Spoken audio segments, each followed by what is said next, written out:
Hey everyone, this is the Geeky Panda here, friendly guys, with another one of the DAICON Podcast, a podcast agent for all things anime, video games, and everything within the community and the industry as well. With that, I'm your host, the Geeky Panda, your tactical degenerate weeb that likes to play games, and my co-host here, Time Forester Anubis, who is also a bit of a musical and entrepreneur. Just introduce yourself, dude. T.E. Anubis, gentlemen. T.E. Anubis, entrepreneur, musician, otaku drum and bass, denpeke jungle, Toonami core, all that kind of stuff. Thank you. Made up subgenres of drum and bass. I tried to say entrepreneur, but I'm like, you know what? Fuck it. So, with this, what's up? Not much. So yesterday, me and Anubis, we went out to this really awesome seafood place that I didn't even know that existed that too well until Anubis mentioned it to me, and we finally got a chance to sit down there and try it out. It's basically seafood, but like Cajun style cooking, and they also had like a hibachi sushi place there too. So it's like, what the fuck? So it ended up being really damn good. I'm not gonna lie, the Cajun fries were on fucking point. And it was The crawfish was fire. Sausage was fire. like, Everything it was delicious, and yeah, that's the same thing I get both of the times that I've been there because I only discovered it earlier this year. well, the next time we go there, I'm definitely. Well, I had the fried shrimp and fries basket, which was really good. Shrimp was actually kind of big too, which is nice. They didn't like do the little shrimp. It was actual big suckers too. They're not playing around. I had some They do sushi. not play I around had with some this place. sushi too, but I think next time the sushi was okay, but the main thing concentration was definitely the fucking seafood. So I think Right. next time I'm gonna like, get down and dirty and start going at it with like some shrimp mussels and all that stuff. They do have blue Mhm. crabs, but it has to be in season, which I believe blue crabs are Right. during the summertime. They do their thing, but it was really good. And then your boy had a fun night last night, so let's just say that. You ever had those 4 o'clock in the morning ride homes where you listen to Phil Collins in the air tonight as like an ecstatic experience? I did. It was honestly the best way to end the night too. I was literally windows down, the music was full blast playing, and I was just like sitting there just driving, contemplating what if I were to just went home directly after the thing, I would never experience all the shenanigans and all this fun. So all I'm just saying is I won't really say it on stream, but I'm just gonna be like, yeah, it happened. But with that, so, first and foremost, if you guys don't know how the DAICON podcast is set up, first off, we always do introductions between myself and Time Forcer News. See what's been going on in our lives, and after that, we get into the news segment, and then we hit up our main topic of the episode, which will be uploaded onto YouTube a week later. And just a heads up, FYI, we gonna do an episode on the 22nd? Oh no, on the 23rd. No, the 24th. Oh my god, that's the day before Christmas. Yeah, we probably will not be doing an episode on the 24th. Should we just record an episode next week then? We Just could to do that, yeah. Yeah, okay, we could do that. And then when we do our main topic for today is our convention stories, our the shenanigans, the hilarity, and all that any stuff we'll be talking about tonight.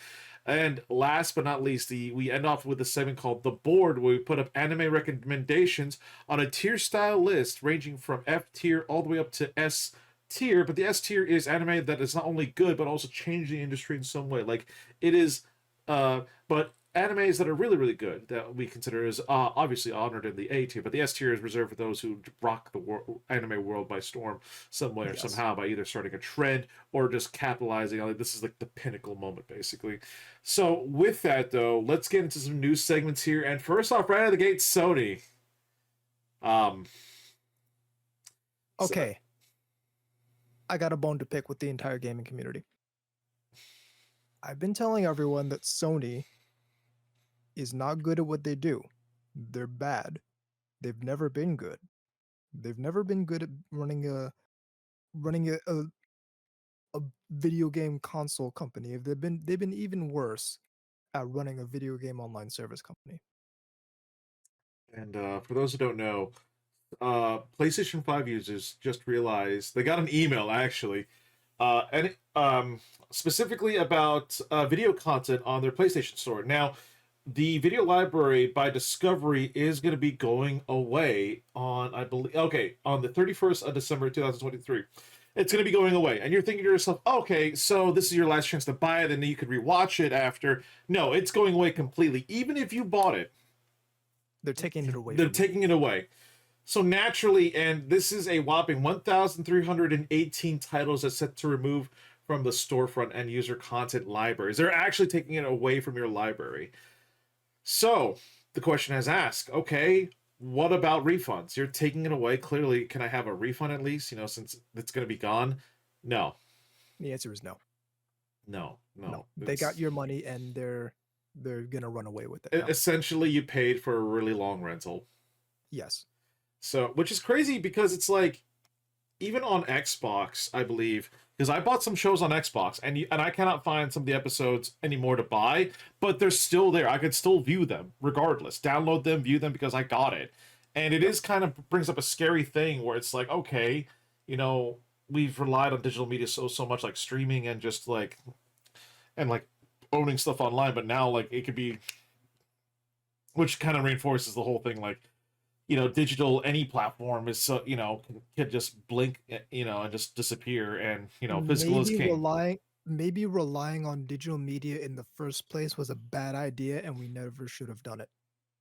Like when it comes to my video games, I'm totally okay with owning digital only titles because Steam has been like when was the last time you seen a game release on like disc other than, I shit you not, Baldur's Gate 3, the deluxe edition actually comes with a disc that has the install files and everything.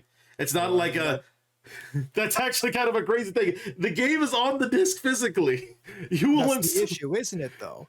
Yeah. That it's super wild now for a game to release on a disc, and the actual game files are on the disc. Yeah. But Aqua says, what's the video feature again? Oh, the Discovery TV shows that are on PlayStation storefront are going away.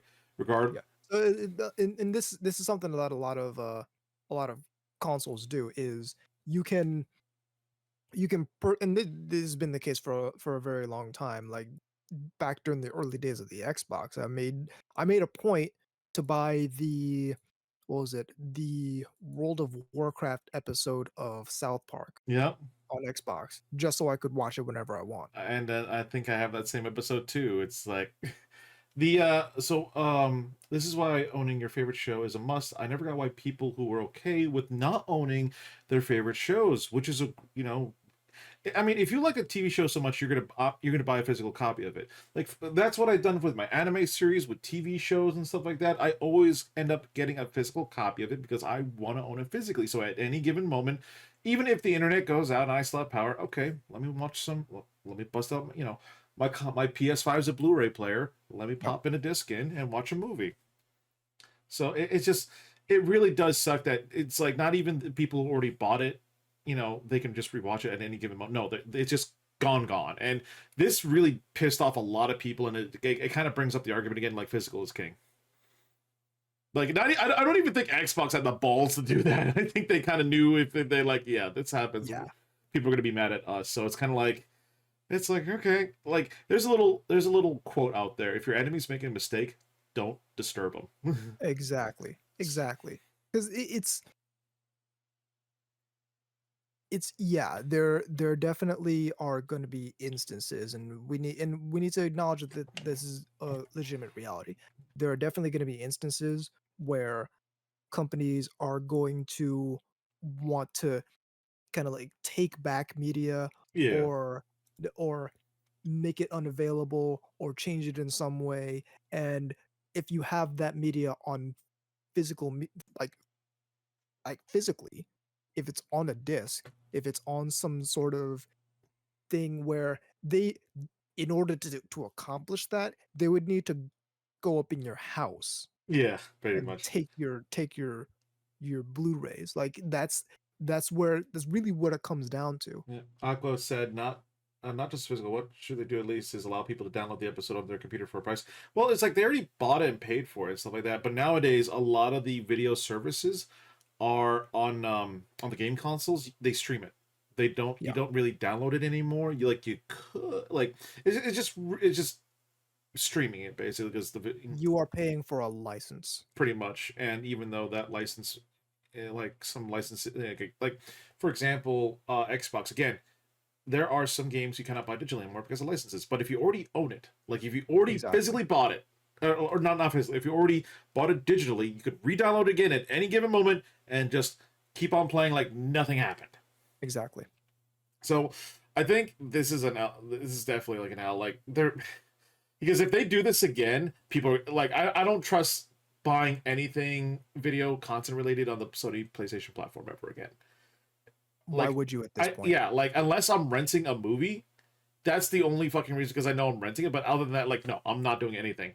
Like I'd rather just have shit on my Amazon account at this point. Exactly.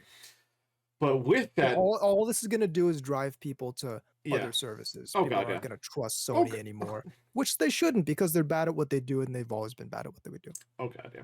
And next up is Grand Theft Auto 6 has finally been revealed, taking place in Vice City, and the game looks so fucking good. Like, holy fucking shit. Like, that trailer, my jaw dropped. Like you know how, like in GTA, 5, the city felt kind of alive, but in GTA 6, the trailer, it looked like it was an actual, like, you could be walking down Miami, and this is what you expect.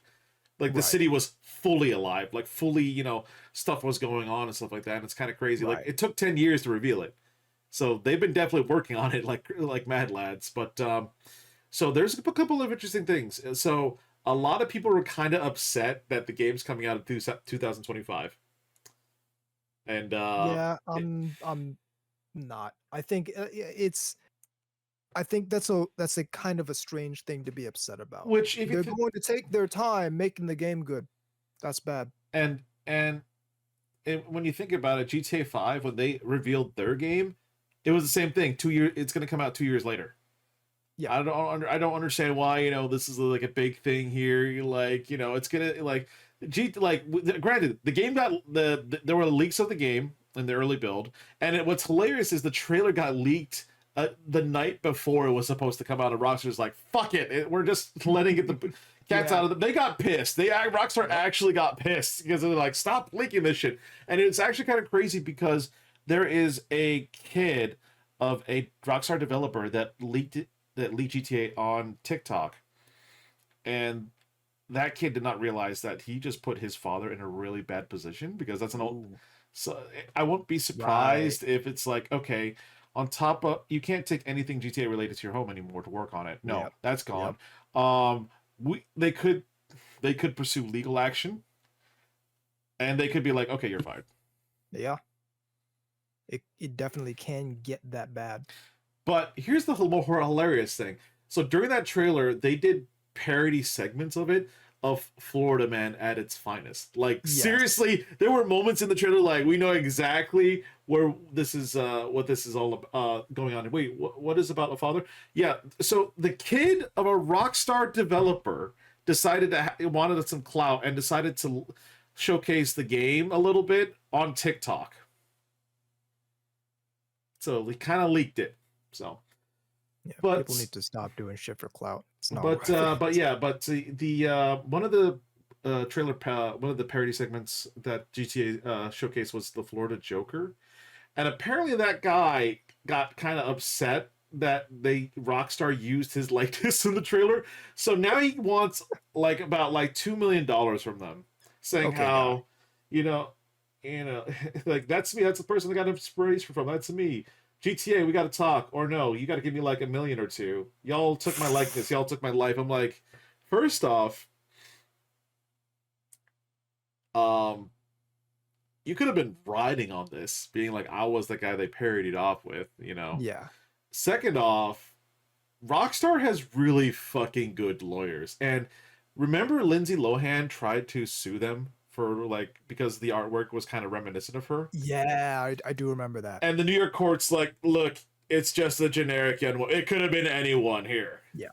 So yeah, it's actually kind of crazy. Like, he could have totally just rode this on, but no, he decided to be like, oh, you took my life. I'm like, no, they didn't.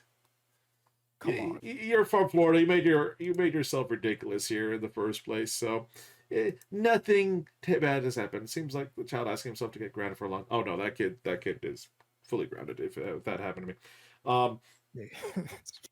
But with that though, the Game Awards have come and gone. I thought this year was actually a better year than last time.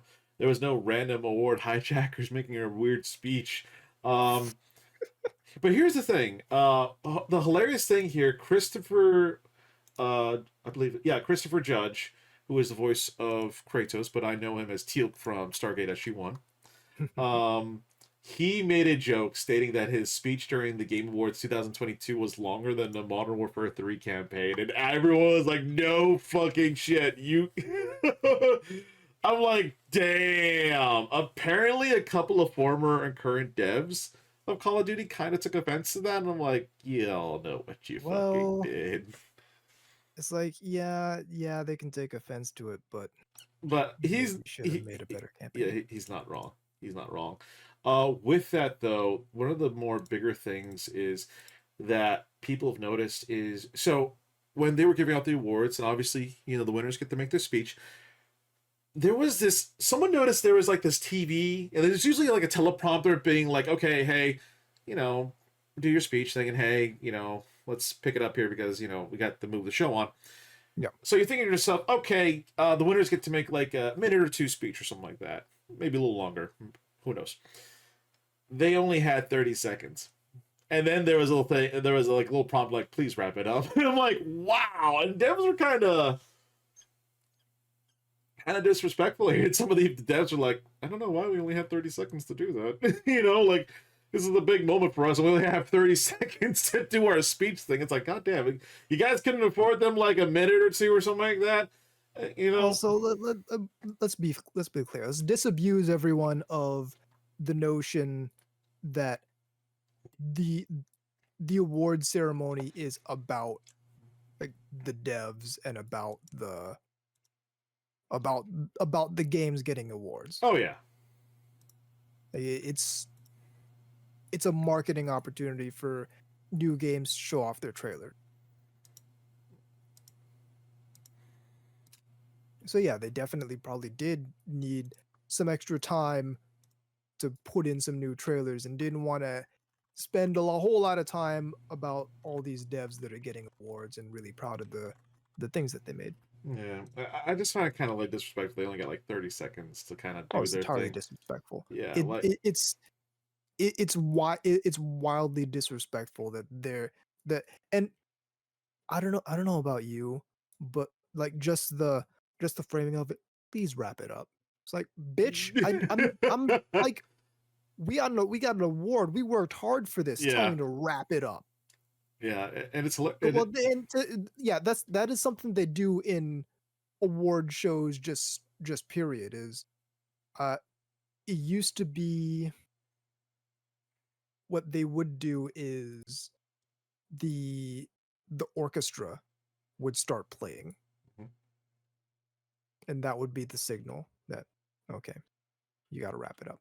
Yeah, it was a similar statement Aqua posted. It was some statement that I followed on Twitch that said the Game Awards, but he said it was more for the meme. Yeah, it was a meme, but it actually kind of made it like, okay, 30 seconds is too short. Give him at least a minute or two. Give him that respect. With that though, overall I did enjoy it. Baldur's Gate 3 won a lot of awards, which I'm really happy for. Starfield got none, as it deserves. Even Todd Howard was in the crowd. I'm like, you get nothing, good sir. You know what you fucking did. But yeah, so the Game Awards came and went, and some interesting winners there, and including Cyberpunk actually won Best Ongoing Game. So with that though, speaking of ongoing games, a little battle royale-ness. So Call of Duty Warzone has just recently launched Season 1, which we played on the map, which actually, funnily enough, was featured in the Zombies map. I'm not even going to lie here. It was a really good map, not going to lie, but stay tuned, folks, because next year it's been confirmed that Verdansk is coming back. We're going home, baby. Once again, the field of Verdansk cannot catch a break at any point in time. It's fucking hilarious. Like, right? It's when I think of Warzone, I always think of Verdansk because that was the that was the map basically. Yeah, for sure. Caldera wasn't as good as it should have been, and no, it really was not. Rebirth Island, it was good. That was a good map. It was small, but it was a good map. But it's just Al Mazrah wasn't bad. It was kind of big in moments like that. It was kind of But this the new map was Uzbekistan or something like that. The one we're playing now was really good. But Verdansk is coming back, and it's confirmed to take part in the Black Ops Gulf War Season 1 launch. So if it's doing the similar timeline here, expect it to be about late October, November-ish for when it releases. So, which again, I'm really excited for the next Call of Duty game, which everyone's like, "Pen, it's Call of Duty," yeah, but it's Black Ops. So, with that though, I'm really excited because it's like everyone's been wanting Verdansk to come back. Everyone's been wanting Verdansk. So, it's we all have great memories, and I'm like thinking to myself, like, why doesn't Activision just give the people what they want? Like, there was Verdansk in the campaign, and that was a cock tease and stuff like that. So if they were to and even then, like, okay, which version of Verdansk did they do? There was like the 84 version, and then there was the Modern Warfare version. I don't think they're gonna pave the rights to do Nakatomi Tower again, but that was the Tower of Power that we liked. There was a reason to go there because opening the vault, high risk, high reward. Oh, hell yeah! So with that, we're really excited about. I'm really excited about that. A lot of people are. And last piece of news, Sega. I'm gonna let you handle this because I know you're a Sega fan. Listen, all right. I want everyone to stop saying Sega. I want everyone to stop saying Sega's back. Oh, ye of little faith, you thought they went anywhere in the first place. So they announced during the Game Awards that a whole bunch of their franchises are getting new entries. So Crazy Taxi, Jet Set Radio, Streets of Rage. I think did they include Shinobi. Golden Axe in there? Golden Axe and Shinobi as well. Golden Axe and Shinobi. And more. So they're actively developing new games in a lot of their franchises, and that's the one criticism I always had for Sega. Like you got all these IPs ignored. They have a ton of iconic IPs, but they habitually ignore. So I'm excited to see what they do next. They say because they saw some of the success they were having with Sonic the Hedgehog. Oh yeah. And said, okay, maybe if we come back to some of these franchises, we can see some of that success with these other franchises, which is it's a sound strategy. Yeah. So once again, never count Sega out. That's my whole thing. No. Never count them out because they're always working on something in the background, even if in the past they've done poorly at this or that. They've got something cooking, and that's what I love. That's what I've always loved about them. Like I'm really excited because it's like they're going back to some of their older IPs that they haven't touched in a while, like in a very, very long time. Jet Set Radio, Golden Axe. Yeah. Like, goddamn. So I'm actually kind of curious of where that's going to take us, and like what other Sega games are they going to like come out of the vault basically to make a triumphant return, Yeah. Which unlike Sony, who has like all these IPs that are just in vaults, basically doing nothing right now. Hey, I can crack jokes too. When you write, you write. Yeah, when I'm writing and all that danny stuff, you got first-person shooter games, like they were so worried about Call of Duty that they had SOCOM, they had MAG, all that danny stuff that they could have brought back. They had Killzone. MAG was not good. They had Resistance. Nothing was ever going on with MAG. People didn't believe me back when that was coming out. They thought MAG was going to be the big shit. I told everyone it was not going to be. I told everyone there's no way they could have made that work. Nobody listened. I'm just saying, it just came out on the wrong generation. It should have waited at least the PS4. But anyways, I'm really excited, and I really can't wait for all these games in development now. So especially Jet Set Radio. Yes. So, but what was the DJ's name again? DJ Professor K. Yeah, Professor K is gonna be coming back, baby. I'd almost forgotten. I'm like, is it DJ Professor K? Oh my god, how can we forget that? So, Yeah. with that, though, that ends our news segment. Now we're into the main topic here. And if you're just joining us, I'm the Geeky Panda, your tactical Jared Weave, joined by my co-host, Time Forcer Anubis, here on the Yes, sir. DAICON Podcast, the podcast dedicated for video games, anime, both industry and community, and all the shenanigans in between. So, with that, now our main topic here, we actually had a hard time trying to figure out what we wanted to talk about. But you know what? Like, fuck it. We're just going to say convention stories. Like, we've been to so many cons. If you look behind me, there is even some badges on the board. There's another board out there with more badges. I'm just that I was kind of lazy to putting up.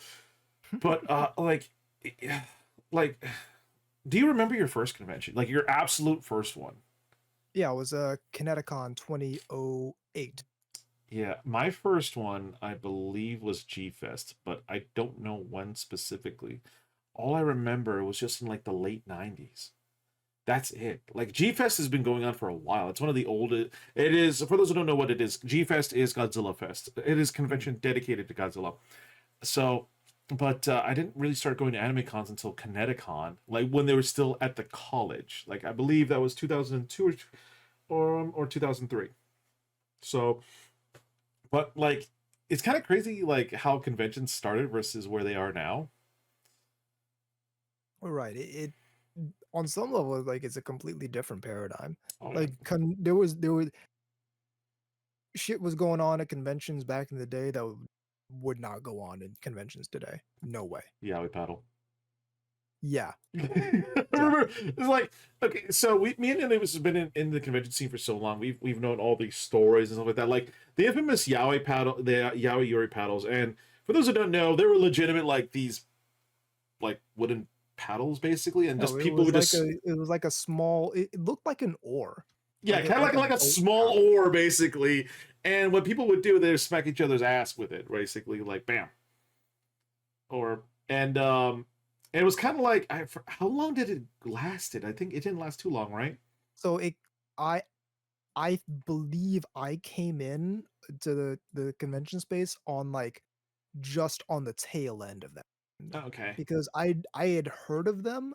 I hadn't really seen a whole lot of them until like it had been I hadn't really seen them, Yeah, like but I definitely had heard of them. they were like stuff of legends, basically, right? Yeah. Like and then when you finally start noticing them, like even some vendors were like selling them and stuff like that because it's like, hey, if it sells, right? Yep. But there was an incident. I think someone had someone got hit in the head with one and kind of got their like. I'm not too sure of the details here. I don't know if they got their So skull cracked. I had heard of this incident. Evidently, that there appears to be no evidence corroborating. That appears to be something that like it was a rumor, but didn't actually happen. Okay, gotcha. Yaoi pedals did get banned, but the story of someone getting smacked in the backside with the side of one and like it cracking their tailbone or something like that. It I think it turns out that was a mostly baseless rumor. Yeah, I'm like looking through it. Like they were like I see the pictures. They were kind of like auras, basically. Yeah, it was an or with the word Yowie or Yuri. Yeah, printed on it. like It was like it's literally the easiest thing to manufacture. like granted, people did misuse them, Oh yeah, absolutely. and it kind of sealed the deal. But like we got There- like conventions yeah. where they were not going to let this stand for much longer. Like you test Like the that patience of sort of them. unsolicited contact is not like it's not acceptable in the Yeah. convention space. God, yeah. Oh man. What stories should we talk about though? What of our convention adventures should we talk about? Because I know like in the beginning I recorded some, but not a lot. Like Was a lot of this is before GoPros. yeah. Like before like Before I started the- really started recording and and before a anyone lot of people were doing that. yeah, like beforehand it was like all just like there was just a shitload of cameras. A shitload. No one was really doing any video recording that much. It was like too few and far between basically until DSLRs had more functions with video recording. Right. Like like it's fucking crazy the amount of like cosplay photographers and videographers, especially nowadays. Like back then there was a Oh good yeah. amount, but now it's like holy shit. And I kid you not, like trying to carry all that camera gear through a convention is a hassle, because one thing, you don't want anyone to break that shit. That shit's No. expensive, like fucking hell. Oh man, like like beforehand, I would always take my DSLR, cleaning kit, different lenses. I would have like extra batteries because I realized just taking 2 batteries was not gonna fucking cut. I had like 6 on me, and just like reloading it every time. I'd Yep. have multiple SD cards, stuff like that, and I was in cosplay as well, so it was like on top of everything else I have to juggle around. But now it's like GoPro. Dude, the GoPro just, I swear to God, makes things 10 times more easier here. But yeah, back then there wasn't growing up, like the only photos of conventions there was like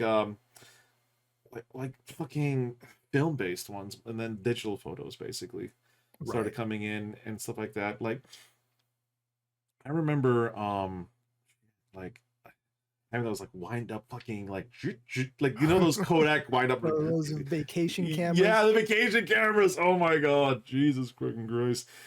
Oh man. But I remember Anime Boston was a big one, and I remember the fucking it was very infamous with LineCon.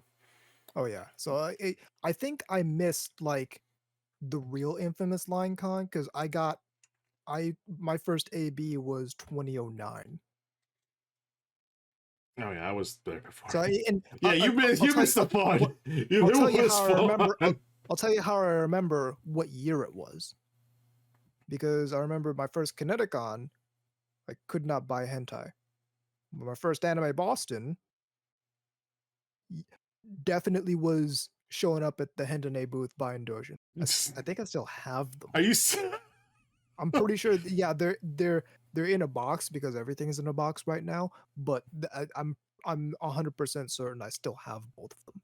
Yeah, like beforehand, it was just like the process of Anime Boston now doing registration is so streamlined, but the process of shit back then, like literally back then, if you didn't pre-reg, you were waiting in a fucking line.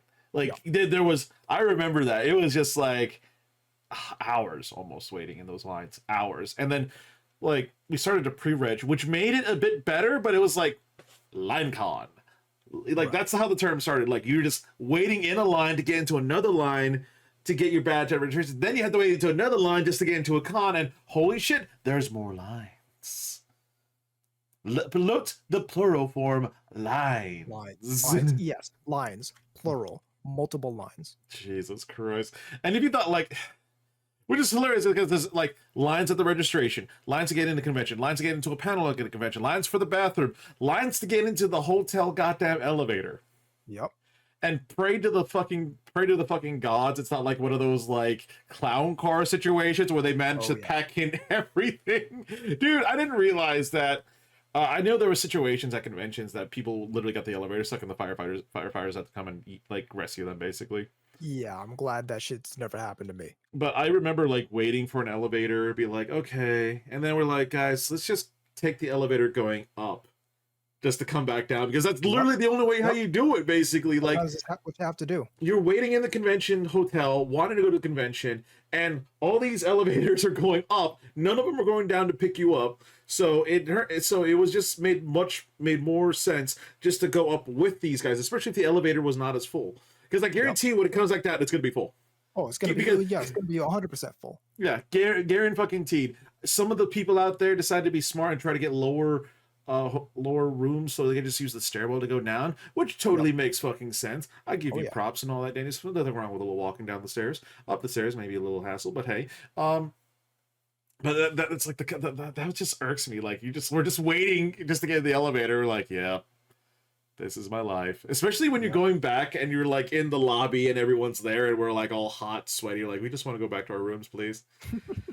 God, dude, like I swear to God, like during the daytime, I just blast the AC because I know it's gonna get hot. I just blast it. During the nighttime, like let's warm it up. Let's have a decent temperature. But during the Yeah. daytime, we're all hot, and it's hilarious. It's like our hotel layout. Okay, I will. I might make the suggestion we had a little bit more people in the room than we did back in the day. But one of our homeboys, the Jamie, the Banana Man, Yes. I shit you not, we offered this guy better sleeping arrangements to be like, you can know you can sleep here. He was like, he was very committed to sleeping in one section of the room, which is always near the door of the Yep. entrance of it. I remember like it just ended like every year he would always have like this one particular spot. And we would offer him like, dude, you can sleep on the pull-out couch, dude. He's like, no, I'm fine here. I'm like, you sure? It was like his home basically. I kind of felt that, but we all kind of accepted like, okay. Yeah, Like, it's like you offer it to him. It's like, oh, all right, you do yeah. you. Yeah, we offer but it was like his spot basically, you know. Yeah. And how we did the arrangements for the room is okay, for the hotel room, whose name is it under? Because they're gonna get the Right. bed regardless. They're gonna get the bed. Yes. And then it goes down to like, okay, who's gonna get, how are we gonna share the bed, how, like, what was the maximum we had sleeping in one bed, like 4 or 5? I don't know how much the maximum we've had sleeping in one bed was. I'm pretty sure we've had at least 3 at one. No, I thought 4 was the max, because remember that Well, king, I'm like saying, that king's yeah, suite bed, yeah. yeah, That was a big fucking bed. I'm not gonna lie. That could that fit was. like 4 people, like easy, easy. Um, but no, we had like that pull-out couch. Like I remember one of our friends wanted to sleep. She wanted to sleep by the windowsill. I kid you not. Like it was like the windowsill area was big enough and wide enough someone could sleep on that. Yes. No problem. No I don't absolute know. problem. Wouldn't recommend sleeping I on wouldn't it. recommend If it. someone not because it's like hard surface or anything, but even though it was, but because you put yourself at a very realistic risk of waking up and just looking out down the window at the city of Boston. That's not something I'd wish on anyone. No, you just looked at like, ah, like, but no, she had her blinds closed and everything at least. So, but I just remember like that was like her one spot. Like, Yeah. God, like the bathtub was always reserved for like, if okay, who's the most drunk? Because this was like Yeah. our If early someone was that drunk, bathtub. Like the early days of our convention trips together was really like the Wild West. Like yeah. we were trying. Before we like figured stuff out for real. Yeah, like I always like to party a lot, and other people too, but sometimes we would party hard to the point where it was actually like, Jesus fucking Christ. Like Mons had some really good points, and that's when I said like, huh, maybe, like, because it always happened under my watch. Right. But and then because there was a lot of shenanigans and stuff like that, people got way too drunk, all that dandy stuff, and then stuff happened where we had to babysit, which is not fucking fun. I'm not even gonna fucking That's like, never now we pleasant can at all. laugh about it. Now we can laugh about it. Back then we were freaking out thinking we had to send this drunk motherfucker to the hospital basically by ambulance. Oh, I was not aware you were a party person. Yeah, I am. I mean, I still am to a point. Yeah. But no, I was a big party person. Like it was crazy. We had like at one time like 20, 30 people in the hotel room playing Yeah. drinking At one games. time. Yeah. One noise complaint only. One noise complaint. Yeah, you're doing pretty good. We did pretty good. I swear to God, we were playing Never Have I Ever too. Hilarity ensued. But no, the bathtub was always reserved for like people who were like wicked drunk and stuff like that. I remember the first few years, one person hugged the toilet like they were their best friend. Oh yeah. Like, well, who puked? No, was it Gavin that puked first? No, it was Gavin that started the cycle. Who was the second one? It was me who was the second one. No, was it you me? were. No, it ended. No, You I ended was it. the guy who ended it. But who was the second one though?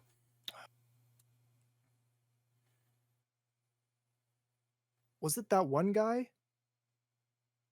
Shit, The one guy. Yeah, I think. Yeah. For whom like the one guy where we changed administrations because of what happened. Yeah, like it got so bad. Like again, we can laugh about it now, but back then we were like kind of out. We were kind of freaking out, especially me. I'm not gonna say names because I kind of forgot his name, to be honest. Yeah, I don't know. I don't But think I ever learned his he name. got really wicked drunk, and he was kind of like being like an asshole, like not really an asshole. He started like grinding his teeth. I remember that. Like that was like out of the most things he got really wicked, like wicked drunk, and started grinding his teeth, and we're all like, does he need a fucking dentist after this? Yeah. Like it was like the moment where things got too hot, where it's like, yeah, we need to change. Like the Panda administration is now going to step down, the Anubis administration is going to step up, you know, which is crazy because it really did need to happen and all that stuff. There was no ill intent for changing administration because like it all kind of worked out in the end. Yeah. Like again, it was a learning process basically. Like I was okay with having and letting loose and having fun and all that dandy stuff. But apparently people had too much fun and didn't know their fucking limit. So, Right. which I got mad. I remember one And time. that's what it comes down to is like we're all here to have fun, but like know when it's like too much for you personally. Yeah. Well, I remember one time I got really irked because the person that I met with thought it was cool. Again, names are starting to become um, they actually brought kind of illicit drugs, and I was pissed. Yeah. Yeah. That shit in particular is not necessary. Yeah. I imagine in press, typically those kind of parties get a lot of complaints. They do. The Anubis administration is responsible for enforcing order, while Pan administration is responsible for planning out parties. You're not wrong. You're not necessarily wrong. You're not wrong. Like I still like to You're plan not, out. you're not incorrect. I still like to plan out parties and stuff. Here's the thing. Even under the Anubis administration, the Panda administration is responsible for planning out the parties. Yeah, I'm That's the whole thing. I'm the hotel bartender. I mix the Yeah. drinks. Everyone like, when did it? Was I always like the default bartender? You were always the guy. Like seriously, we would have. I think at one point we had like $500 worth of alcohol in our room, and it was literally like alcohol, mixers, beer, everything, and Everything you need. everything we need. Honest, and thank God for Star Market for being there. Holy Ooh, fucking shit! yeah. Holy fucking shit! So literally, I would just be mixing drinks like crazy, and that's how the Ava One drink or the Unit One drink was created. Yeah, we created a few of those. We created a couple of drinks out there, and we had a system. We were making this book called Code of the Con or Cock, and it was just basic the cock, and it's a physical book that we were writing rules and stuff like that into, and it still exists out there somewhere. So, um, mm. but yeah, I became like the hotel bartender for like all these years. Like people would always trust me mixing drinks and stuff like that because I always have like a system. Do you want sweet or you want hard? Yeah, Hard exactly. is basically just a regular mix of like rum and coke or something like that. Or sweet, I would try to make something out of everything I have. Like again, this Ava One or Unit One drink is basically solo cup ice, 2 shots of mango rum, blue Caraco shot. Fill it up halfway with Hawaiian punch, and then top it off with Sprite. It should turn purple. Yep. And it is wicked good. If you wanna, I am planning to spice it up a little bit by adding like a slice of pineapple in there, just for an added fruity effect. Ooh. So, or even a slice of mango. So after you drink it, you can eat it. Right. So, but yeah, no, it was right. No, like back then, the party scenes were. Oh god, party scenes were fucking crazy. Oh yeah. There was the hotel room parties. There was the elevator parties. There was the lobby parties where it was funny because the hotel lobby knew everyone was kind of drinking, but they can't confirm what was in the cup that they were drinking from. Exactly. So, but everyone like it, what's the term? Lobby con. People would always hang. People who couldn't buy a badge would always hang out in the lobby, or they would hang out in the adjacent. Like if it was part of a mall, all that stuff. So many parties, dude. There was a lot of parties. I remember, even I used to even staff at conventions, including OhioCon, on the security, and we would like bust up parties if it got too crazy. And me and us and the hotel staff where we're like in sync with each other too, and it would get so fucking crazy. It's like, no, it's we need to shut this fucking shit down. You got to put it to a stop at some point. Like we would give it like, yo, you're being loud. This is your warning. Just a heads up. just we understand it's a weekend, you're at a con. I'm just saying, don't party too hard. Drink responsibly. Yeah. Why would they hang out in lobbies if they can't pay to get in? Because it was like the only place to hang out. Like, Yeah, you're basically you're kind of attending the convention, but not really. You yeah, get to hang out with all the people who are at the convention without at the convention, without attending the convention. like, and if what you care about is hanging out with the people, then yeah, it doesn't really matter if you buy a badge or not. yeah, it doesn't really matter. I'm just saying, you know, like, if you want to go to a convention, buy a badge. But there are people out Yeah. there who just lobby con it, basically, you know. So like temporary third space. Yeah, like OhioCon, Anime Boston has the convention center within what that's kind of like in between a hotel and a mall. Yeah. And so there's places to hang out with your friends, basically. So between the hotel and the mall. So it is possible, you know, but a good amount of people do that, you know. Again, it's like conventions are getting expensive. I can only expect lobby cons to get, you know, be more of a thing now. What else can we talk about though? Like, what kind of crazy stories have we had? Like, God, like, other than the drinking games, the video games in the hotel room. I remember we were going to Anime Boston one year with the gang, and we were all getting off at the Back Bay station. Yes. And then when we all got off, we all met up, and we're like looking at each other like, guys, where the fuck is Jamie? Come to find out, our friend got off on the wrong stop and managed to hop on a train to come back to Back Bay. I'm like, we were all like, the fuck is this guy? And it was so hilarious because we were like, and then it was so funny because I don't know if it was the same AB Sunday night, or was it the Sunday or the Monday? When did we start doing Monday? I think we started doing Mondays after. Like immediately, right? Like we realized this was stupid, trying to leave on a Sunday, right? Yeah, I think after this is when we started doing Mondays. But when we were about to leave, we were like, where the hell is Jamie? All of our stuff's packed, ready to go. We were all kind of waiting. We were standing there up, yeah, we were with our bags, looking around the room, being like, "Where's this guy at?" We were just so curious. Like and then he comes in last second, packs a few things, gets ready. I'm like, yeah, fuck it, we're good. we're good. We'll roll like out. Nothing happened. Yeah, no. Jamie, we love you to death. Just don't get just these things are just hilarious to talk about. Oh man. Oh god, Mello. I remember that one year he brought the horse face mask thing. He's like, Wilbur. What? Oh my god, dude. That mask, I've seen something. Like oh god, that mask has seen some shit. What about some Kineticon stories? What were some fun ones? The rave. The rave was like peak fun at Kineticon. Kineticon rave was pretty good. I didn't attend it a whole lot. But that one year, that was before I was really like. That one year we were all there on the dance floor.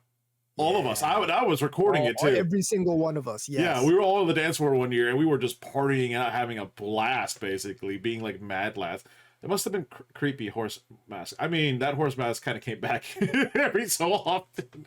We were like, Wilbur. God damn. I swear to God, it was kind of like almost our mascot, basically, for the room. I swear to God. Wilbur. Oh, man. And I hated the fact that it's like, it's crazy because it's like the first year when we all started getting together, we had a huge group behind us, a huge group. Yeah. And then going out throughout the years, it would change out and all that dandy stuff. Friends would come and go. Some of them couldn't make it. And then the group just getting smaller and smaller and smaller. We were kind of, I was even kind of like, I was kind of sad because it was like, wow, there's like, we started off with a group kind of filling up. I'm not saying we do this anymore. No, we try not to. Please, we fill up that hotel room like a UN refugee camp sometimes. Yeah. But I'm just saying, having all those people with us then versus now, it's like, holy shit. Like, and it's funny because next year's AB is the year we all get back together. This is like our return tour, basically. We're like, Yeah, holy it's a shit, reunion tour. the reunion tour, exactly. Like, I'm hoping. God, I swear to God, if Mello brings fucking Wilbur again, Dude. Wilbur, like Wilbur's back. Jesus fucking Fucking Christ. even Wilbur's back. Even Wilbur's back. You know what would be cool if Denzel Washington was chilling with us? Yeah. We literally got it. There's literally a guy named Denzel Washington. That's his actual name. That's actually. We're not shitting you. So it's kind of hilarious. We're like, yeah, we got Denzel Washington. Everyone was like, what? They're like, oh no, not the actor. No. That would have been kind of cool if the actor was there. But I'm just, a little man on fire moment right there. But no, it's like it's crazy because it's like all the people like good to come and go with us. Some of them were really awesome. Others were like, "Ugh," and all that dandy stuff. Like, I remember we actually had a cosplay photographer. What was it, Stefan? Stefan, yeah, he was from Quebec. He was a cosplay photographer. He was like the oldest one out of the group, but he was cool as shit. So cool, nice, respectful, laid back. Taught us a little bit about photography and all that dandy stuff. And we would have photo shoots in the fucking hotel room and all that dandy stuff. But Stefan was awesome because we had that perspective of like a cosplay photographer, like what he does at a convention and stuff like that too. So it's like, it's crazy. We've had cosplayers in the room, cosplay photographers in the room, all that dandy stuff. We were, oh yeah, that's when we started the 100 Wings. Yeah. So I remember one year, like it was early, like we got wicked hungry at AB, and we would always order like Chinese food or pizza. Who started the wings? Who recommended it? I don't remember who it was who recommended. Because it would make sense if it was me, but I usually don't recommend food. I think it might have been you, but I'm not sure. Because I know like we would like we started the 100 Wings thing. Like we ordered it once and we're like, this is so much food. This is really good for us because we ordered 100 wings, variety style too. So it's not just 101 flavor. No, it's variety pack. Literally in the middle of the table, sauces around, buckets on the side, because yes, we do get the ones with the bone in it. Please and thank you. And I don't know how it started. I don't know who suggested it, but it was kind of like we always have like certain contradictions. That's one of them. We always have the 100 wings at Anime Boston at any given goddamn moment. Yes. Oh, the ranch. Yeah, the ranch saga. Oh my god, you explained this shit. This was hilarious. So we're ordering 100 wings from this place. Yep. And we're ordering the variety, but we also got the buffalo wings because of course we're ordering wings. You can't skip on buffalo. Come on now. So you eat buffalo wings with ranch dipping sauce, ranch dressing. That's what you do. We were attempting to get some ranch from this place, but they were being kind of squirrely about it. They were saying, "Well, we might be able to throw in some ranch for like they were gonna charge us for more than like 1 cup of ranch." Yeah. But we weren't gonna not get the wings, so we decided, hey, all right, we're gonna get the wings, and a few of us went on an expedition to Star Market in order to get like a legit bottle of ranch dressing, just so we know we wouldn't run out. I think we should just buy a bottle of ranch dressing just to be on the safe side. We should probably just buy a bottle of ranch. I think Matt had that bottle for like a while. Yes, he had that bottle for a while. This is a memento, basically. No, it was crazy. We ordered 100 plus wings. Anything that would just give us a bunch of like ranch packets or something like that, dressing packets. Like no, they wanted to charge us. No, and I'm like, what the fuck? What the fuck? Oh my god! Like, and then we also set up the system where it's like, okay, each night we would order food, but it'll always be different every night. So we would have guarantee we would have Chinese food one night, yes. Sushi, yes, the wings, yep, and I believe Sunday nights we always do Mexican. Yes, it was Mexican. Yep, it was Mexican. Yep, that was at Anime Boston. It was just each night. Why did you guys wanted me to make the calls all the fucking time? Because you have the voice. What do you mean I have the voice? You have the voice. Pretend I'm the person on the other line. Okay. You're booking a hotel. I'll have the. Okay, ring, ring, ring. Hello, hotel speaking. How may I help you? Hi, yes, I'd like to make a hotel room reservation for this time and this time, please. Absolutely. We'll take care of that for you. Yes, we're going to be actually doing the King Suite this time, and it'll be on the March, I believe, the 28th to April 2nd. So, The King Suite, March 28th to April 2nd. Okay. all I'll make right, that happen for you. all right. Thank you so much. Thank you. Bye-bye. Do I really have the fucking voice? And that's the voice. Fucking hell! I've always ordered you're- food for the group. No one else Yeah. has made. Like no Yeah, one else has yeah. made effort to like pick up a phone and call it themselves. It's always me for Correct. some odd fucking reason. Correct. And even then, who orders Domino's pizza? I got the app. Oh my god! Why is it always? I'm dropping shit now. Why is it always me, Anubis? Huh? One of these days, you're gonna have to make the call. Okay. I don't know if you're gonna want that. What But the fuck? sure, at some point, at a certain point, maybe I'll do it. Are you threatening like we might not get the right food if I do this? All I'm saying is you have a good track record. Why ruin the track record? Why ruin the track record? Well, you don't want to endanger the track record. Oh my god! You're fucking it up. God, man, oh, fuck you! I always order the food, man. You know, speaking of which, ordering food. So PAX East, I hang out with my good friend Walter, which is also, you know, she's a really good friend of mine, IRL, and she's one of my moderators, and love her to death. So she works at PAX East as one of the media room staff, and I forgot when we started this. Like every year, Sunday night, we would get together, play games together, and we order food as like our at the end of PAX East. This is our reward, you know, basically. And we started doing. Oh, we have a little thing here too. I don't know where it is, but it's written down somewhere. But we'd have this like system where she would order food at one place, I would order food at another place, and we'd see who would win. Winner like buys like winner buy loser buys like the bottle of something for their friend. Right. But it was kind of like who's gonna make it first? And the first year it was kind of like we didn't think about it too much. We ordered pizza from the same place, and we're like, oh, okay. But next year, no, it's like I ordered sushi. She ordered I think pizza, but I got my sushi and she didn't get her pizza until a little while. I was like, you want some of my food? Like, damn. Oh man. And the one year I wanted to order Domino's at PAX East was the year that they were the actual building was under renovation. And I'm saying to myself, you guys are losing out on so much fucking money right now. Oh my god, dude. PAX East is a convention. Like, I love going to that con. I absolutely love it. And I'm trying to get this motherfucker here to come with me. Listen.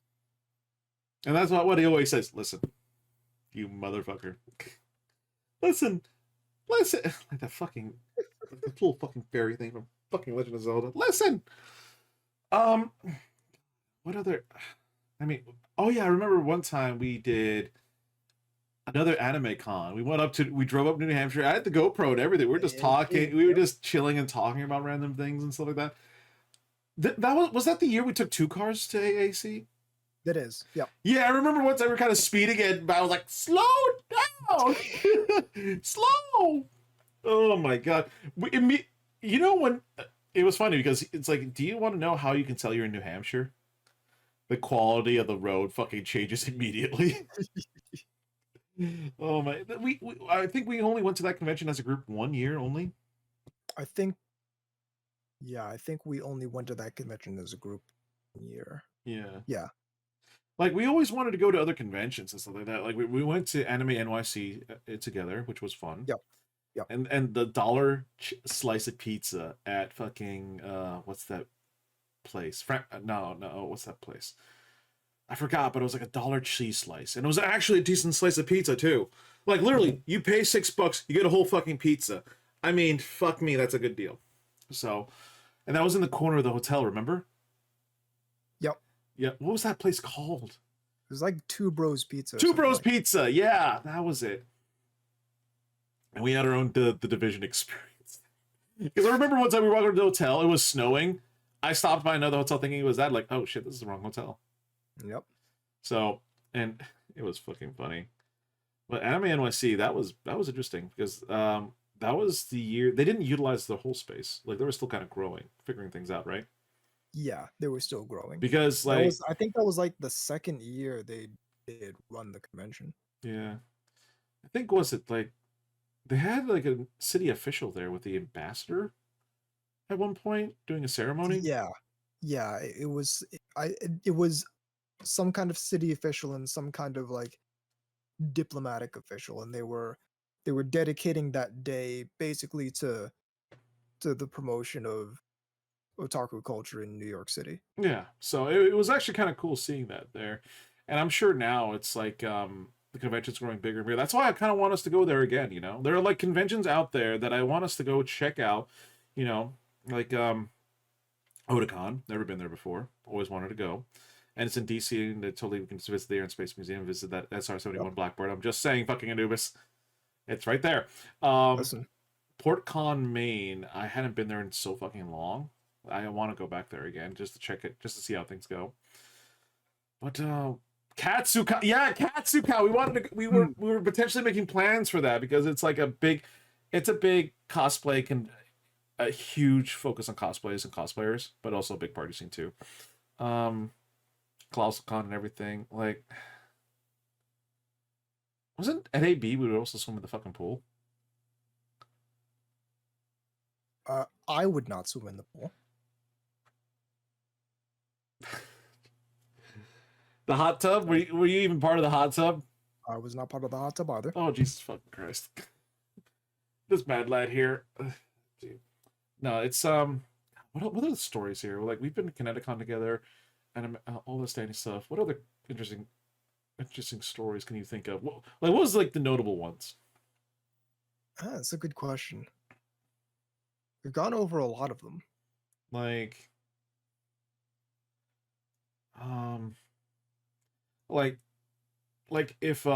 if we can get Mello with us again and he sees this episode, Right. I don't want us talking about some things, you know. God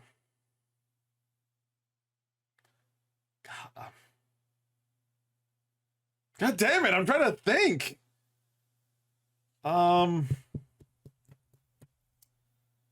Fuck. Oh, I would bring in too many bags to the point of like, Panda, do you really need all this shit? Yeah. Like y'all had one bag, so I was the fucking caravan, basically. It was like I brought everything with me, and I realized I didn't really need to bring everything. I could have left some things at home, but no, I would bring like all these bags. I would ask you guys to help me out, and then I realized like, you know what? There is totally an easier fucking way to do this. So I used to have like, how many bags at one point did I bring in total, including the camera bag? Probably like Backpack, duffel bag, camera bag. There was that. Didn't I bring kind of like a big suit? There was a fourth. Yeah, fourth one.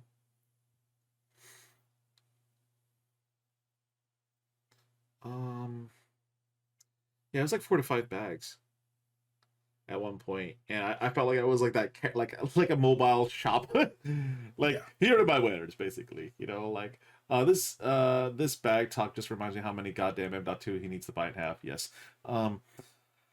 Did you install the M.2 yet? Not yet. Okay. But yeah, like having all those bags. Yeah, trying to take those on the train was not fun. Let me tell you. Right. Yeah. Let me tell you, that was an experience. I felt like a dick, you know. But that's when I started to realize that traveling light is probably the best course and stuff like that. Like I remember going to OhioCon and I had a couple of bags with me, but it's like I said to myself, I can just make things so much fucking easier. You know, like I've taken planes to go to cons, you know, traveling and all that dandy stuff. Like I can make this a lot easier. Like no worries, no problem. You know, God, OhioCon, oh man, that was some good times there too. Fucking hell, I missed that convention so fucking much. The staff there was so good, all of them, So fucking good. The security staff is always going to be my home, always going to be my family away from home, basically. Oh, and there were some really great people over there. We would have crazy drinking parties. Absolutely, like when it was all done, we would just like drink and party because all the pent up, we like trying to like retain order. Now we're like, yeah, it's time to let loose, motherfucker. Oh my god, the absolute drinking shenanigans. One time we were like trying to mix drinks, and we would take it to our bosses and be like, test this out. We're like, back to the drawing board. Like, okay, mix it again. And then we made like a drink, and we had the recipe down somewhere. And then when we lost it, it was like the drink to make. Everyone loved it, basically. It was kind of hilarious. It's like, take it back to the drawing board. Like, okay, back. Oh my god, it was funny because like we wouldn't trash the room because we were cool like that. We would just party. We would party hard but safe. But it was just holy shit. We gone through a lot. It was a moment. Like, please understand that the convention staff go through a lot to make sure everyone has a fun time. And let me tell you, I can tell this without a shadow of a doubt. They like to party hard after all that stress and all that stuff. I remember at AB, we would always have our room would always be adjacent to the anime staff room. Remember that one year? It was like the same staff, AB staff. We're like, oh shit! Yeah, like right across the hallway. No, not across, like right beside our door, literally. Remember? They would open up like, oh shit, the AB staff's in this room. And then I remember our room was 1408, and we're like, guys, room's haunted. Room's haunted. Well, did at one point something did happen, and we're like, room's haunted. I'm pretty sure it's at one point something did happen, and we did blame it on being in 1408. Yeah, we blamed like we'd have our Ghost Hunters episode in that room, basically. Oh my god. No, that was some crazy shit. What else can we talk? No one ever really had food poisoning or all that stuff. Wasn't drinking games, all that Danny stuff happened. There was I feel like we need to make more stories. Like more experiences. Well, yeah, we need to continue going to conventions. Well, yeah, like more stories will be made, basically, but by our experiences at conventions and stuff like that. But I know, God, I'm trying to think here, like, because there were some other shenanigans that was like a little bit of a drama thing, and I don't want to get into and all that dandy stuff. Right.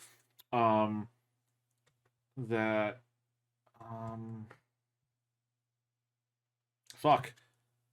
Yeah, fuck. I'm trying to think, but we are getting a little there, so I'm gonna take it to the next. Should we finish it up and take it to the next segment, the board? Yes. Right, folks. But those are some of our convention stories that that happened to us throughout the years and all that dandy stuff. We'll probably tell more, but the next episode will have a more focused theme thing going on here. So next up on the DAICON podcast is going to be the board. So for those who don't know, near the end of the episode, we always have the board segment where we recommend anime on a tier list. F tier, meaning you really should not watch this shit ever. I'm just saying you right now. To S tier, where anime that not only was great but changed the industry some way somehow. A tier obviously has some of the best animes out there, but we need anime that actually changes the industry somehow. Which I still believe that Cowboy Bebop should be up in S tier, but I'm trying to get it up there. But we do have some really good selections on the board here. And now, starting off with this week's segment, we're just gonna go back and forth. Anubis, take it for a spin. You want me to go first on your podcast? I mean, you know what? I'll go first. Spy X Family. Okay. Overall, I'm thoroughly enjoying the show. Thoroughly enjoying it. Have you watched it? No, not yet. Have you seen any of it at all? A tiny bit, but I haven't seen a full episode of it yet. I like the whole premise of it being kind of unique, where this spy is in another country trying to, prevent, another war from happening. And he, adopts this girl who has psychic powers, actually. And then the girlfriend, quote unquote, is an actual other assassin. And the whole dynamic is kind of crazy and fun in a way, too. So, it's something kind of fresh, Something kind of fresh. I kind of want to... Hold on here. I need...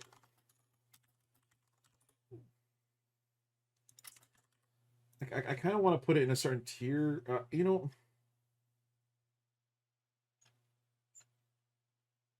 I want to put it in A tier. Okay. It's kind of it's kind of fresh. It's funny. It's enjoyable, and I like season one. I had a blast with watching because it's like it's all like this guy's plan to try to like get this have this fake family be real and try to get this kid to go to a school to help get him closer to his objectives and all that dang stuff. So he's like he can't break his cover and all that dang stuff. So he's doing like bending backwards trying to make it all like a success basically. So but yeah, I think I want to put in A tier if you don't mind. Sure. Spy X like right, Anubis. Go. My pick is Akiba Maid War. Don't we already have it? I searched my copy of the list. I don't see it. Okay. All right. Where do you want it? I would say B tier. I would accept the B tier. 'Cause it's an extremely solid anime, and I definitely watch it more than once, but I wouldn't call it anything like significantly groundbreaking. Gotcha. So it's good. It's just it's not like changing the industry. Like It's good. It's it, good. It's not, but it's it's not like you're Revolutionary Girl Utena, Kiki's Delivery Service, yeah you're Char's Counterattack level. yeah. It's Good. like we're okay. It's like we're in for a good time basically. Yeah. All right. So I'm thinking here. Okay. So. God, now you're back to me. I'm not even ready for this shit half the time. Now you know how I feel. How you feel? God damn. Tell you what, we've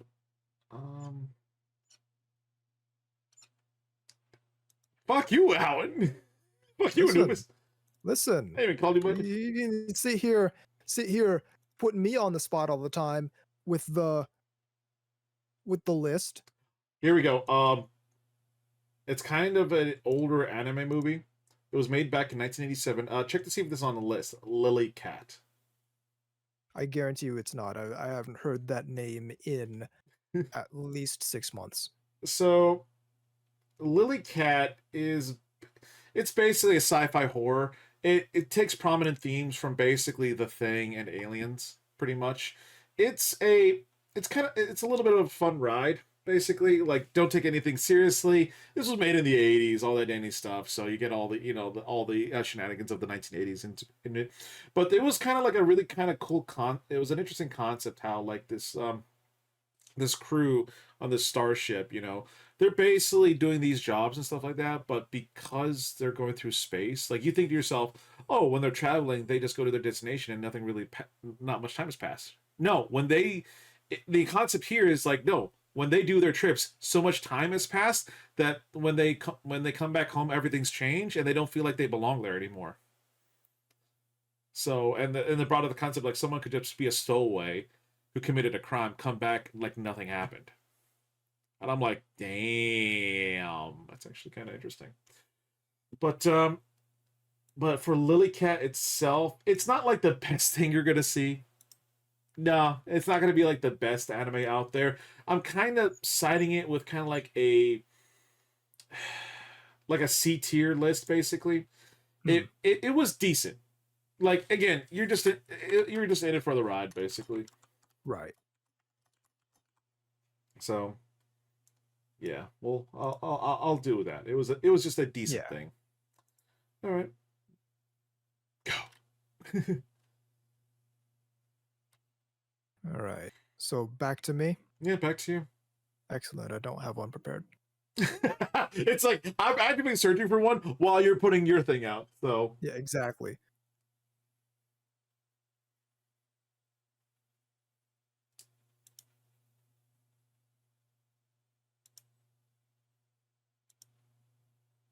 Wait one goddamn second. Do we really not have this on the list? what?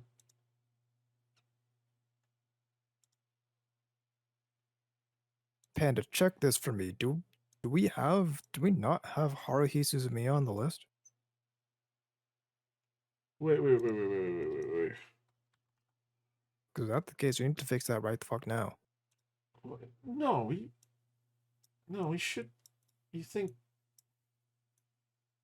that we? Oh my god, you might be right. Wait. No, that's it. It's Hummings. Hell signal. No. Oh. Where do you want to put it? A tier. Obviously. I will accept that. Which I do love the premise of it, because you think to yourself this is kind of like a wacky random anime. There's an actual story behind it. Did we really not have Haruhi Suzumiya on here? We really did not have Haruhi Suzumiya on here.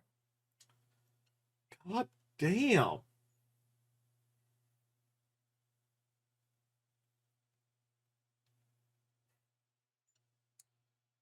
All right. Yeah, we're putting Haruhi Suzumiya on here. So, C tier for Lilycat. Yeah, C tier for Lilycat. I hope you've seen Violent Evergarden. Let me see.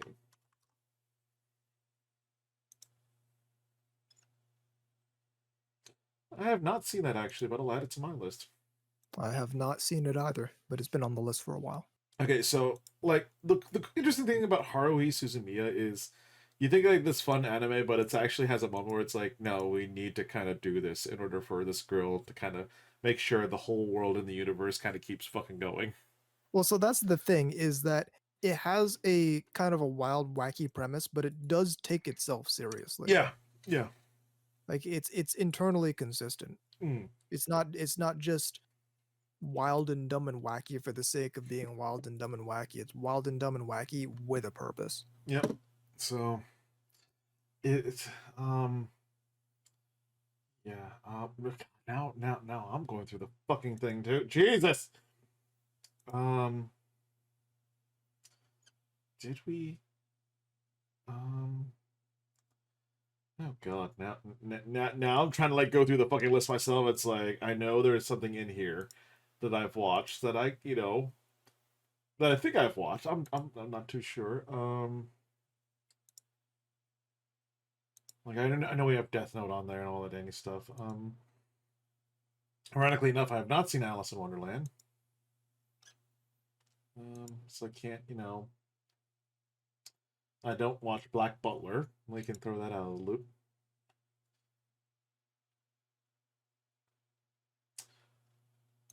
Wait, I hadn't seen this shit in so fucking long. Urusei Yatsura. Urusei Yatsura.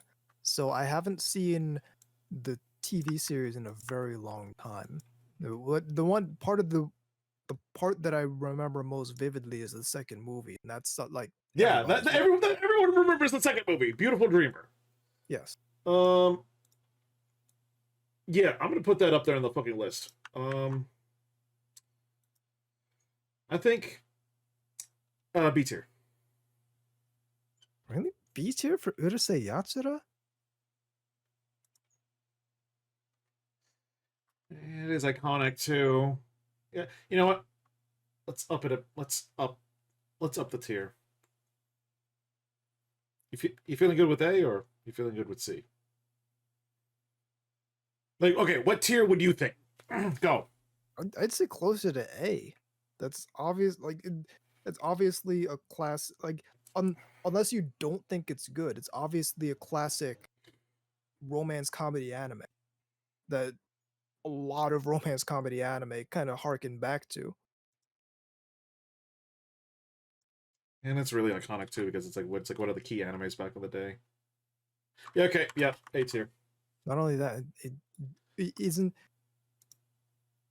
wasn't this the work that put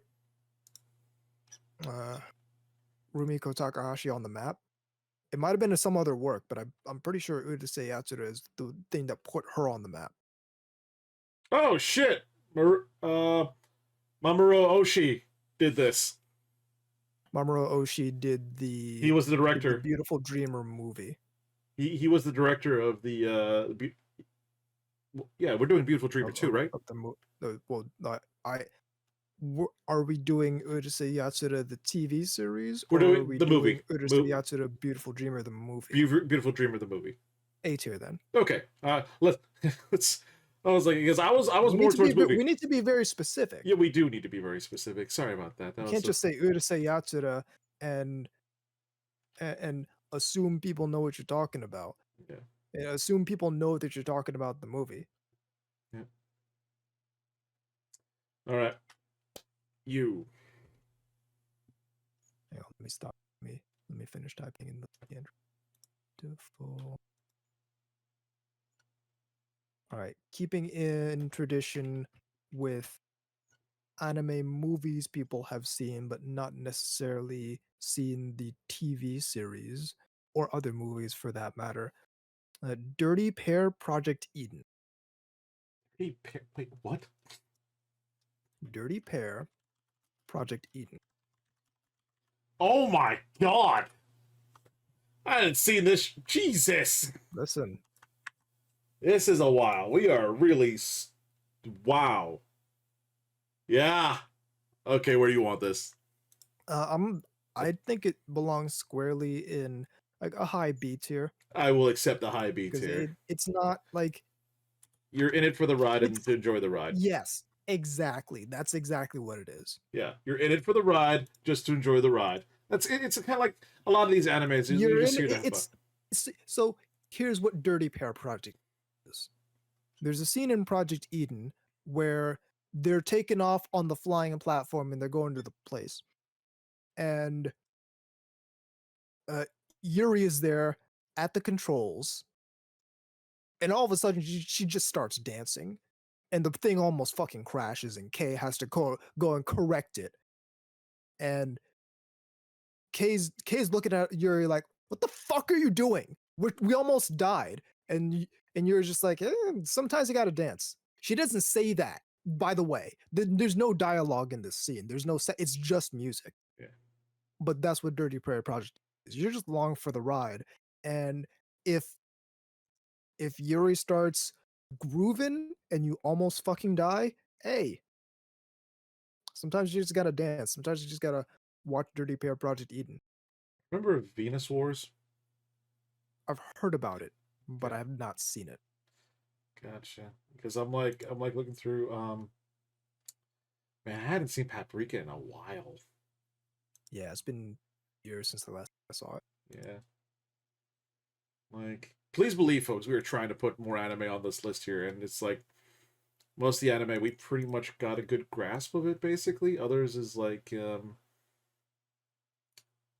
oh, Perfect Blue. Do we have that?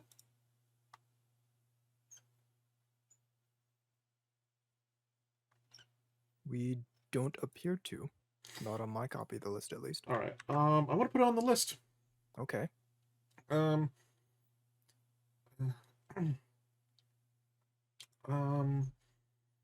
want to say with a. I'm kind of like I'm divided because it's like I kind of want to put it in A, but I'm at the same time like it might be a B or like low A, high B around there. Okay. Like it is like one of those psychological like movies, basically a little horror aspect into it, basically because essentially the premise of the movie is all about this Japanese idol, basically that she wants to, do acting, but she I think gets stalked basically, like. What was that Hollywood movie that basically was like, why the fuck did you copy Perfect Blue? Like literally, I know which one you're talking. I know which one you're talking about. Like, I don't remember the name. They deny that it copied Perfect Blue, but all the scenes literally matched up almost one for one with the basic premise of it. I want to say A because like this was like a very like kind of like an adult psychological themed anime movie out there, and it's like it was a really interesting, like they talked about a couple of things in there, but I think it deserves an A spot, low A at least. Right. So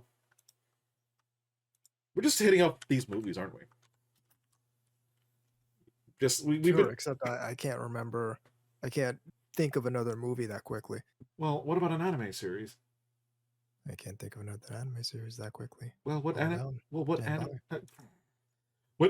anime series were we growing up on Toonami and Adult Swim? Well, I'm pretty sure we already have Tenchi Muyo on here. We already got Tenchi Muyo on there. We already got Trigun, Fully Cooley. We got fucking Cowboy Bebop, Outlaw Star, Ghost in the Shell. So do we have? Let me make sure. Tenchi Universe. So Tenchi Muyo is in the A tier. Tenchi Universe is something completely different. That was the OVA, right? No, it's the opposite way around. Tenchi Muyo was the OVA. Okay. Tenchi Universe is the TV series. All right. Where do you want to put this bad boy? I'll put it in the B tier because it takes the premise, which is already good. You know what? I can't even in good conscience put it in B tier. I'm gonna have to argue for Tenchi Universe in the A tier with Tenchi Muyo because it does something different, but it's still it's something different, but it's still done well, and it still Well, okay. introduces a whole bunch of characters that are still iconic, even though they're not part of the main Tenchi continuity. Well, let me ask you this: which one was better, Tenchi Muyo or Tenchi Universe? They're different. But which one was apples to oranges? Okay. They're different anime. You're talking about an epic sci-fi anime, the likes of Legend of the Galactic Heroes, the likes of Crest of the Stars, Banner of the Stars, the likes of something like an Outlaw Star, or something maybe approaching a Cowboy Bebop, though it's on a different scale and a different kind of sci-fi. But Tenchi Muyo is still very squarely a sci-fi anime. It just has romance comedy elements, whereas Tenchi Universe is the opposite. It's a harem anime, but with this sci-fi backdrop that contributes to the zany harem anime antics that would become very common in the late 90s, early 2000s with a whole lot of other anime. So they're both iconic anime in their own right. They just set out to do completely different things, which is why I don't think it's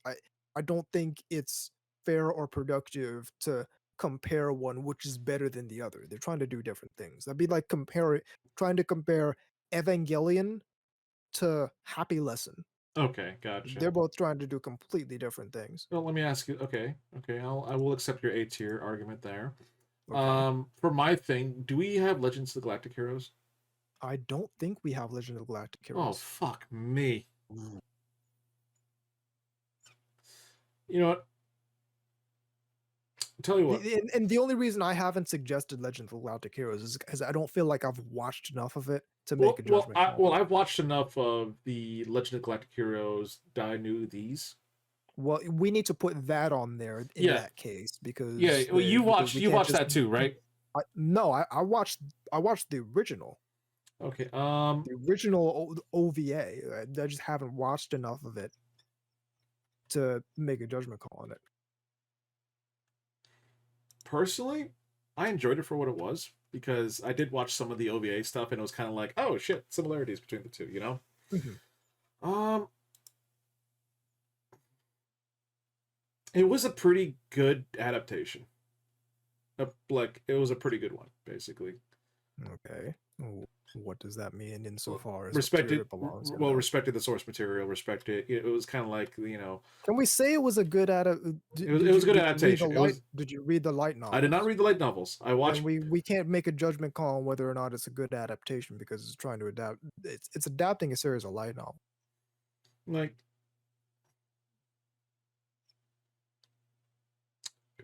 I can talk about whether something like No Game No Life is a good adaptation because I've read the light novel. Yeah, but I can't say that if I were to watch the vending machine at isekai anime now, I can't say whether or not it's a good adaptation because I haven't read the light novels yet. Yeah, like I'm looking at this review and the guy said, "What if Game of Thrones and Star Trek had a baby?" I'm like, yeah, Yeah, that accurately kind of Yeah. represents there was a lot of Yeah, backstabbing. that is Legend of the Galactic Heroes. Yeah. People will say that just like, yeah, watch Legend of the Galactic Heroes. That's literally what it is. Yeah. Like it was basically the sci-fi epic that it was very grounded, took itself seriously. There wasn't like any Here's like what Legend of the Galactic Heroes is. It's a game. You're watching an anime on at the ground level of a game of Stellaris. Yeah. That's exactly Oh what my it god, is. that it is. Okay, I want to put this because I watched a good amount of this too. I was like burning through this during, I want to put this in A tier. Okay, I won't argue with it. Yeah. 'Cause if Dainue These, or whatever the subtitle is anywhere near as good as the original Legend of Galactic Heroes OVA, then yeah, I would say it belongs in A tier. Like I was kind of like teetering on, like, again, it was one of those high A low B, like low A's high B's. Like I was kind of like I'm teetering between the two. But I'm like, you know what? I liked it. I enjoyed it, and it is kind of like what if Game of Thrones had a baby with Star Trek on Yeah. a scale of Stellaris, but on the ground level. Yeah, That's it. somebody is playing a game of Stellaris, and you know what would, like, I know this isn't what happened, but if I didn't know what happened and someone told me this had happened, I would believe it. It sort of like how Record of Lodoss War Mm. started out as retellings of these people's D&D game. It wouldn't surprise me if something like, if someone's told me Legend of Galactic Heroes were just a retelling of someone's Stellaris game, Yeah. and I didn't know that wasn't what it was, I would believe. Oh yeah. Oh yeah. All right, Anubis, you're up next. Let's see. I got What I got do I I got my have? next one primed up right now. I'm like, okay, I'll choose this. I bet you do after getting embarrassed a couple minutes ago. Yeah.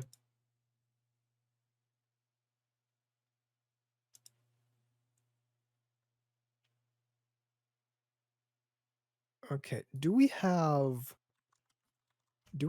Ori Emo on the list? I don't think we do.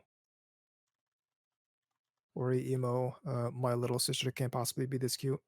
No, I don't think we do. Okay, that's gonna be my pick. The only thing that's left is to pick a tier for it. I think it's somewhere between high B and low A. I will. Mm, So it really is the anime that kind of set off the little sister anime trend. Like that is something that you can definitely attribute to Ori Emo, and that's still something that's going on through anime right now. But what I really like about it, what I like in particular like about it is it's a level of an exploration of otaku culture approaching the level of something like Chicken. Like the way it covers otaku culture, it gets very close to how Genshiken does it, and all. I appreciate anything that can get to that level of it.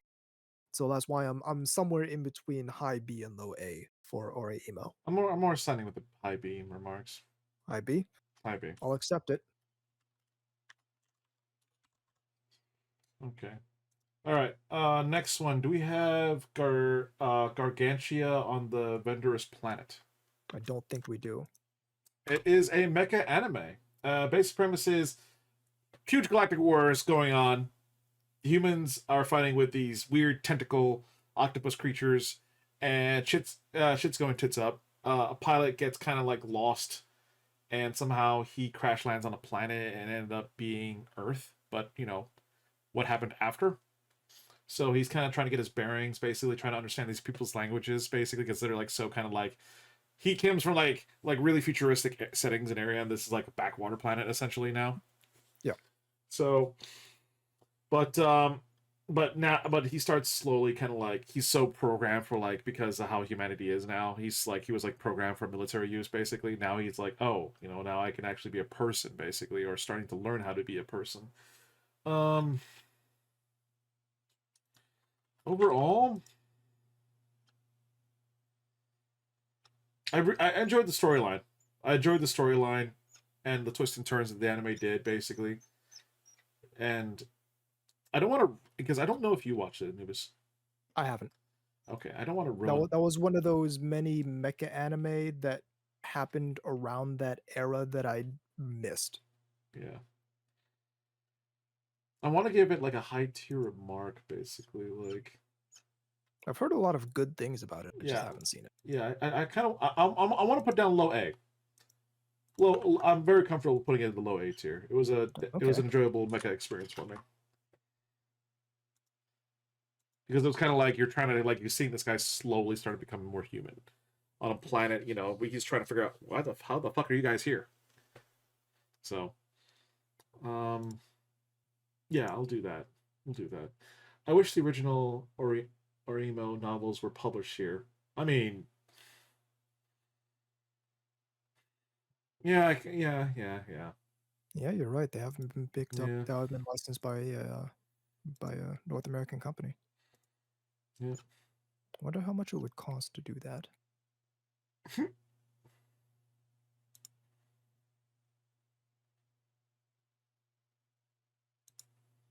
All right, is it my turn?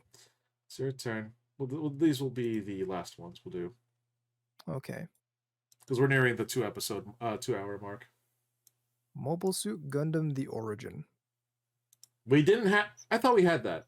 I searched for it. I searched the word origin in my Excel spreadsheet. It didn't come up. Look through yours and see if we have it.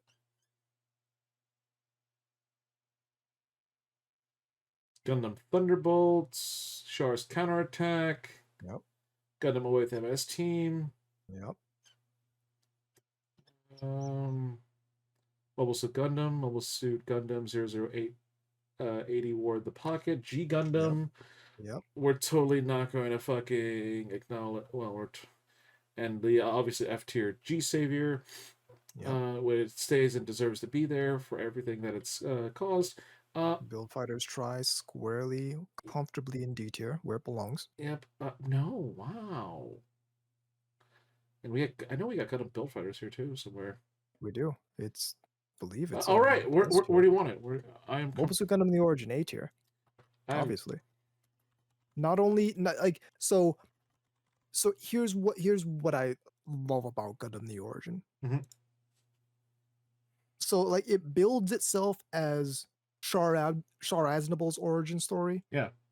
But really it's everybody's origin story. Yeah, this was kind Because of you get to see young Char Aznable, you get to see young Sailor Mass, you get to see like young man Ramba Rao, and his like and like the fact that basically his whole group that he's running with in the original Mobile Suit Gundam anime, like he's known since he was a young man in the Moons of Defense Force. So you get to see everybody's origin story. It's the prequel basically.